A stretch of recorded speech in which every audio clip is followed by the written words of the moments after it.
मोहब्बत की जरूरत पार्ट 3। उसने कहा, अच्छा रात को 1 बजे तुम्हारे पास होंगी, 10-15 मिनट तुम्हारे साथ रहूंगी, और फिर 2 बजे वो पठान आ जाएगा, तो फिर मैं उससे थोड़ी देर बातरों में मिल लूंगी। मैंने कहा, अच्छा ठीक है। और फिर उम्मी भी खाना बना के कमरे में ले आई और आने आके मुझसे कहने लगी, यूसुफ क्या बातें हो रही है, बहन भाई में आज अकेले में। मैंने कहा, कुछ नहीं अम्मी, बस वो अपनी बहन से पूछ रहा था कि बच्चों की तबीयत कैसी है, और फिर ये कह रहा था कि अगर तुम्हें कुछ है जरूरत हो तो मुझे बता दिया करो। पर मेरी उम्मी मुझसे कहने लगी, यूसुफ मुझसे भी पूछ लिया करो, मैं भी तुम्हारी माँ हूँ, कोई दुश्मन नहीं हूँ। मैंने कहा, हाँ हाँ क्यों नहीं उम्मी, बताएं आपको क्या जरूरत है। मेरी उम्मी ने कहा कि जरूरत तो बहुत कुछ है, लेकिन मैं तुम्हें नहीं बता सकती। मैंने देखा मेरी बहन गौर से उम्मी को देख रही है।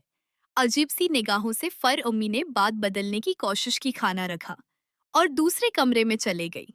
लेकिन मैं हैरान हो गया कि जरूर कोई ना कोई बात है। फिर मैंने बैठ के अपनी बहन के साथ खाना खाया। मेरी बहन भी बाहर चले गई, किसी काम में मसरूफ हो गई। मैं खाना खा के बाहर आया तो उम्मी मेरे कमरे में ही थी, पता नहीं अंदर क्या कर रही थी। मैं जब कमरे में आके देखा तो मेरी उम्मी रह रही थी। मैंने पूछा, उम्मी क्या हुआ? सब खैरियत दो है, आप रो क्यों रही हैं? मेरी उम्मी अपनी आंसू साफ करने लगी, कहने लगी, कुछ नहीं यूसुफ, बस अशोड़ो तुम्हें सब बात का, वो तुम अभी तक दुकान पे नहीं गए। मैंने कहा, उम्मी दफा करो, दुकान को आप ये बताएं आपको क्या हो गया है। मैं बहुत परेशान हूँ कि मेरी उम्मी को आखिर हुआ क्या था। मैंने बहुत इसरार किया। पहले तो मेरी उम्मी मुझे नहीं बता रही थी, लेकिन बाद में उसने मुझे खुल के बता दिया, जिसे सुनकर मेरे तो होश यही उड़ गए। मेरी उम्मी मुझसे कहने लगी कि तुम्हारी अबू की करतूतों का तुम्हें पता है कि आज गिल वो किन चक्रों में है। मैंने कहा, नहीं उम्मी, मुझे तो नहीं पता, आपको पता है कि मैं तो सारा दिन दुकान हाँ पे होता हूँ, मुझे कैसे पता होगा। उसने कहा कि वो जो रज्जू है ना, बेवा खातून रज्जू, असल में हमारे ही मोहल्ले की एक बेवा खातून थे, जिसका शौहर बहुत पहले इंतकाल कर गया था। उसके बच्चों को उसके कोई बच्चे नहीं थे और वो अकेले घर में ही रहती थे। और मैंने तो ये भी सुना था कि वह गलत काम भी करती थी। बाकी गैबला का इल्म तो अल्लाह जानता है, जोट किया है सच क्या है, लेकिन हमने तो खाली सुना था। मैंने कहा, हाँ हाँ उम्मी, क्या हुआ? आरजू को मेरी उम्मी फिर रोने लगी और फिर मैंने उसके आंसू साफ किया, अपनी उम्मी को गले से लगाया। जबकि मैंने अपनी उम्मी को गले से लगाया, उसके सब मुझे लगे तो मेरी अंदर अजीब से बेचैनी अबरने लगे। फिर मैंने फौरन हटा दिया। अपना आप में समझ गया था कि ये कौन सी बेचैनी है, लेकिन इस बेचैनी को खत्म करने का ये सही वक्त नहीं था। इसलिए मैंने फौरन अम्मी को हटा दिया।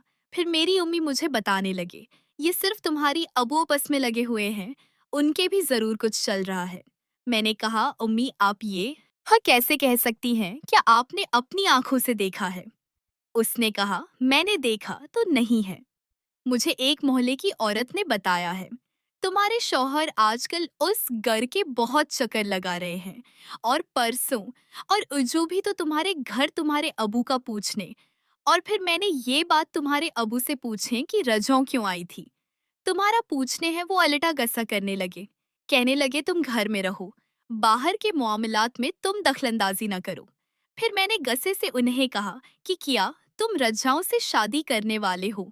उसने कहा कर भी लगा, तुमसे पूछूंगा थोड़ी, इसलिए मैं कह रही हूँ, तुम्हारे अबू ने यूसुफ अगर मेरे साथ ऐसा किया तो मैं फिर तुम लोग मुझे मत बोलना जो मैं करूंगी। अब मैं डर गया था। मैंने कहा कि पता नहीं उमा किया करने वाली है। फिर मैंने कहा, उमा खुदा के वास्ते आप कुछ ऐसा गलत कदम न उठाएगा। मैं समझ रहा था शायद उम्मा खुदकुशी की बात कर रही है, लेकिन वो तो कुछ और ही कह रही थी, जिससे जान के मैं शर्म से पानी पानी फिर हो गया। मेरी उम्मी मुझसे कहने लगी कि तुम्हारा तो अब क्या समझता है कि वही खाली खूबसूरत है, खाली उसके पेशे ही लोग लगे हुए हैं, उसको नहीं पता कि सारा मोहल्ला मुझ पर मरता है। मुझे तो इतनी अच्छी अच्छी ऑफर आई है, मैं तो जानबूझ के ठकरा देती हैं कि खैर है अब बच्चे हो गए हैं तो ऐसा क्यों करना, लेकिन हाँ अगर तुम्हारे हारे बाप ने भी ऐसा किया तो फर में भी उसी घर में जिससे दिल चाहेगा उसको बिला लूंगी और मिलूंगी। मैंने कहा अम्मी ये अब क्या कह रहे हैं, खुदा का खौफ करें, इस तरह की बातें तो न करें। मेरी अम्मी मुझसे कहने लगी, ये सिर्फ तुम्हारा बाप क्यों नहीं खुदा का खौफ करता, उसको समझा दो। अगर मुझे इस बार पता लगा कि वो अभी तक भी उसी कामों में लगा हुआ है तो फिर तुम लोग मुझे मत कहना। और वैसे भी वो चौधरी साहब है ना, उन्होंने मुझे काफी दफा ऑफर की है। वो कहते हैं कि मैं तुम्हें रानी बना कर रखूंगा। हमारी गांव का एक चौधरी भी था जो हमारी गांव के फैसला भी करता रहता था। अम्मी शायद इस चौधरी की बात है कर रही थी। वो चौधरी ऐसा ही, उसके बारे में मैं भी बड़ी बातें सुनी हुई थी।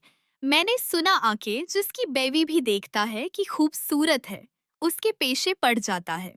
पता नहीं कब मेरी माँ को उसने भी ऑफर करना शुरू कर भी। मैंने कहा उम्मी आप ये काम नहीं कर सकती, चौधरी को छोड़े, आपको पता है कि चौधरी के बारे में क्या क्या बातें होती है। मेरी अम्मी मुझसे कहने लगी सब मुझे पता है। मैंने कहा उम्मी अगर आप ज्यादा मजबूर हो जाएं और आपके पास कोई ऑप्शन ना हो तो मुझे एक बार जरूर बताना। मेरी पास एक बहुत अच्छा आइडिया है जो आपको भी पसंद आएगा। असल में मैं अपनी उम्मी से ये कहता कि आप मेरे साथ दालिक बना लो, क्योंकि मेरी उम्मी मुझे बहुत अच्छी लगती थी।